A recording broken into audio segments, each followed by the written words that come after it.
Let's talk about upholstery today.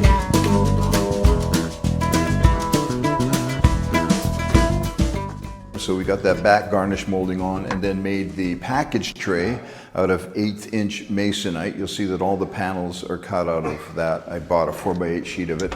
It's flexible enough that you can bend it some and it's easy enough to work with. So I just glued the carpet to the masonite, put the right holes in for the baby seat anchors and the seat belts and that kind of stuff, and then stick it into place with a few screws down the front so the back of the seat is going to slam up against that carpet that hangs down over the front of the package tray. That's going to hold everything in place, otherwise it's jammed in there pretty good, ain't going anywhere. Of course, the carpets for the car are the original 06 Cadillac CTS carpets. My wife worked really hard cleaning these carpets. There's so much junk that had dripped down under the seats and everything. And first time they've ever been taken out of the car, right? So we cleaned those up really good and put them back in. So there's a lot of stuff that's hidden under these carpets. Like they're thick foam carpets and they kind of mold themselves to the floor, except for there's channels in there that wiring harnesses run through, and there's another like dips where the fuse panels at the back, there's 2 big fuse panels. Those are all hidden by that carpet, as well as it has to go underneath the new slider that I made for the passenger side front seat for letting people into the back. So yeah, that was a bit of a struggle, but we got that. And then we trimmed the edges, I guess you would call it the threshold of the door, like right underneath where the door closes, with some more of that brown carpet, and edged it again with that PVC stuff. Just tidies it up, makes it look good actually, covers up all of the ragged edges and all that kind of stuff. And that's really the key to making it look good, you know. So you can make a cardboard pattern, paper pattern, just measure and put your measurements right onto this masonite board, cut it out with a jigsaw, skill saw, whatever, and you know, smooth up the corners with some kind of a sander. So we'll sew up the upholstery that covers these panels and then glue it onto the panels and then, you know, make the holes for doorknobs and whatever.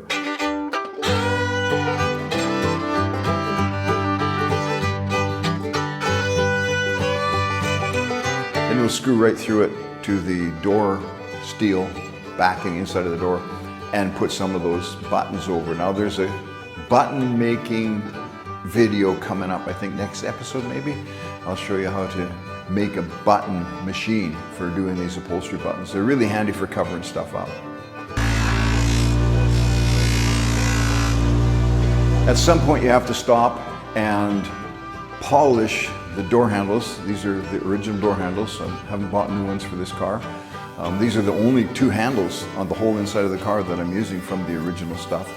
So I picked through my supply, picked the best couple, polished them up here, and got them ready to just snap into place once I get that door panel on.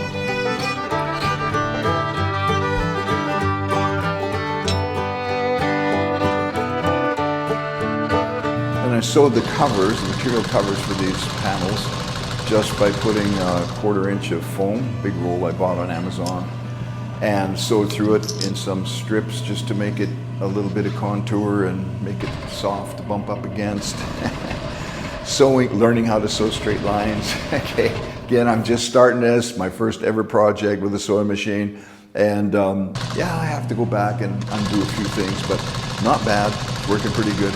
So I basically drew lines where I wanted to sew with a chalk, you know, the erasable chalk, and then just follow those. It's the best, seems to be the best way to do it.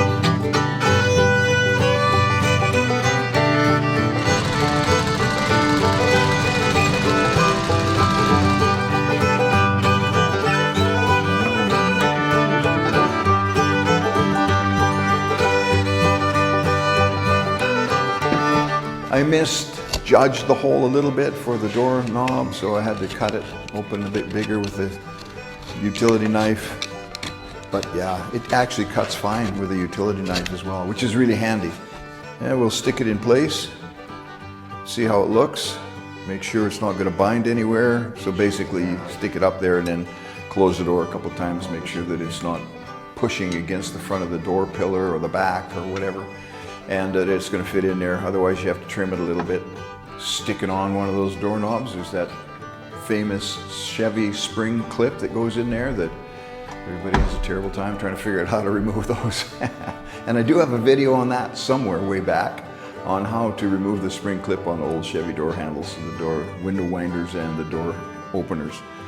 I bought new window channel for the windows on this car, and along with it came this felt runner for the window to slide against. So I'm screwing that and gluing it to the garnish molding for the door. Just use some tiny little screws, countersunk screws, and suck them in there really good so they won't rub the glass, but they're gonna make sure that that strip doesn't fall off. I didn't want to just glue it. Now, there are some kind of staples or clips originally that they used to hold that on.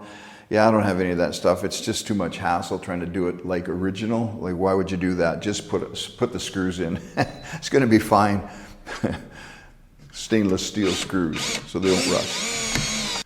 Yeah, garnish moldings. You got them painted nice, a lot of sanding and a lot of painting to get those things looking nice. And then find the right length of screws and find where the screw hole is for it to go into the door part. I'm going to drill through these panels with a screw, and it has like the snap head on it that we're going to put the buttons that we made on top of that. We snap those on and it looks like $1 million. Now the bottom part of the door that I'm working on there, you can see that it's got the handrest, long one, and it's got several kinds of material on it there. That's brown, the dark brown stuff there is leather, and then the light colored stuff is PVC, and there's a chrome strip on there that's dividing those two that was from the original Chev door. And then under that I've glued the carpet to another piece of that 1/8 inch masonite and screwed that into place. So underneath the leather and the PVC there is this big steel apparatus that covers the electric window motor and makes a place for the window controls and all the stuff on the door handle to go in there. And so you can go to episode 92 and find the details on how to build that apparatus. So I built one for each side. Yeah, we finish up with the back seat sides of the car. So it's got the same, it's gonna match with the brown leather and the green material and the PVC and all that kind of stuff. So sewing them together lengthwise, and then we'll screw those or glue those to one of those panels as well, cut to fit in there, each side of the back seat. Yeah, it looks really good.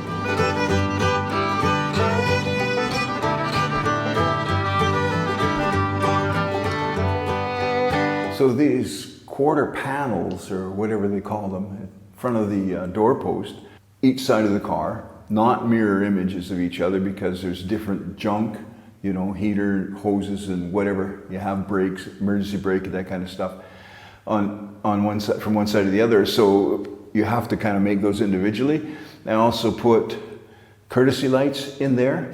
And now these courtesy lights, they have to be the incandescent filament bulb type, because if you put LED ones in, they won't work with the system, the Cadillac system, for light dimming. So what happens, of course, when you close the door is the lights stay on for a little while and then they like slowly dim out. So that's why you need those old-fashioned filament type bulbs. And I couldn't ground the light as well, because for that dimmer thing to work, it has to be a complete circuit. It goes back, the ground goes back through that, whatever apparatus does the dimming. So I actually had to change the bulb, put the ground and the hot wire straight to the bulb and not touching the casing of the bulb, or the casing of the light. So that's good, and it's mounted in wood anyway, so it's easy to do that. And bend up a couple pieces of steel, one for each side. These are basically footrests, and they come in and match the footrests that are already in the Cadillac floor, and then glue some more of that carpet on, trim it all up, make it look really good, screw it in there tight.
I just use pop rivets to rivet the steel to the masonite.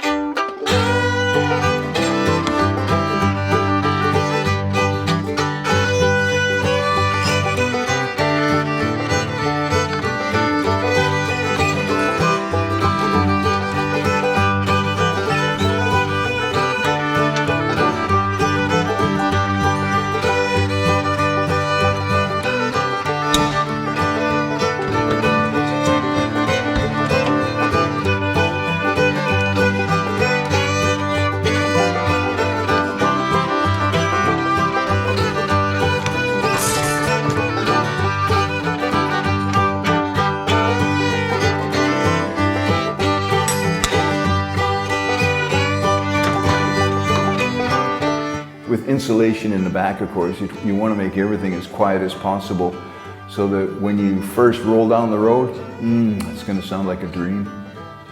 So I used about half a dozen different kinds of material that I bought it all in Chinatown in Bangkok. And so there's the headliner, which is foam-backed, slightly stretchy stuff, tan color. And because I had to match the color of the Cadillac seats. Now these leather seats in the car are from the Cadillac. That's the only thing I didn't have to upholster. And thank God, because they're really nice. And I can imagine you have to be pretty smart to upholster those. I'm gonna do it though. Someday I'm gonna do seats. But I had brown carpet, kind of a medium brown color carpet. I had the dark brown leather, which I actually bought for our kitchen chairs. I already done those, and I had half a cowhide left over. So, and I wrapped the steering column with that brown leather too. I made it like a pouch to go over that, just to cover all of the stuff that you could still see underneath there. And the steering wheel still has to tilt. I'm going to make carpet interior mats, another set of mats to go on top of the Cadillac carpet so that it lasts. And I'll just make that out of that brown colored carpet and edge it again the same as I did along the side of the doors. And it's easy enough to do. It looks really nice, looks professional. Yeah, and you've got whatever you need, make it whatever shape you need to make it. Well, this is classy, isn't it? It's looking so good. Actually, the lighting is what really helps make it look good, makes it look sharp. If you got nice lighting, the courtesy lights and stuff really make everything pop, you know, once you get it all in place, because then it's not so dark and drab. Honestly, I've found the upholstering one of the most enjoyable parts of this project, and probably for a few reasons. One is that, well, it's clean work, right? You're not laying in the grease and the welding sparks raining down on you and all that kind of stuff. It's comfortable, you're warm and dry in the house. And then another thing is that I've never done it before, so it's kind of exciting and new that way. And then another thing is that it's not that difficult. I mean, for the stuff that I've done, you're basically sewing flat pieces together. There's nothing really fancy here. A few little tough, hard to work out spots, but we got them. And so it is really enjoyable and really fulfilling that way. So yeah, if you're thinking about upholstery, you know, it didn't take that much to get into it. The sewing machine, used sewing machine, cost us 400 Canadian, and that's what, 300 US or whatever. So you just have to watch for something to come up online or whatever. And then good pair of scissors and some thread and odds and ends and things like that. You know, you have to probably have a steady stream of supplies coming in. Ordering stuff online is the easiest. But honestly, the material is cheap. Well, because I get it in Thailand, but even if not, it's still so much cheaper than getting somebody to do it. Now, I think if you're going to do something really fancy and really high end, yeah, you want to have a little experience, but it's a good place to start. And this car is going to work out fine. And like I say, someday I'm going to actually try to do seats, maybe for my 42 Chev or something, buy another cowhide and try sewing leather for them. You could just learn it all online, right? Good old YouTube. Yeah, so happy upholstering, happy hot rodding, happy car building.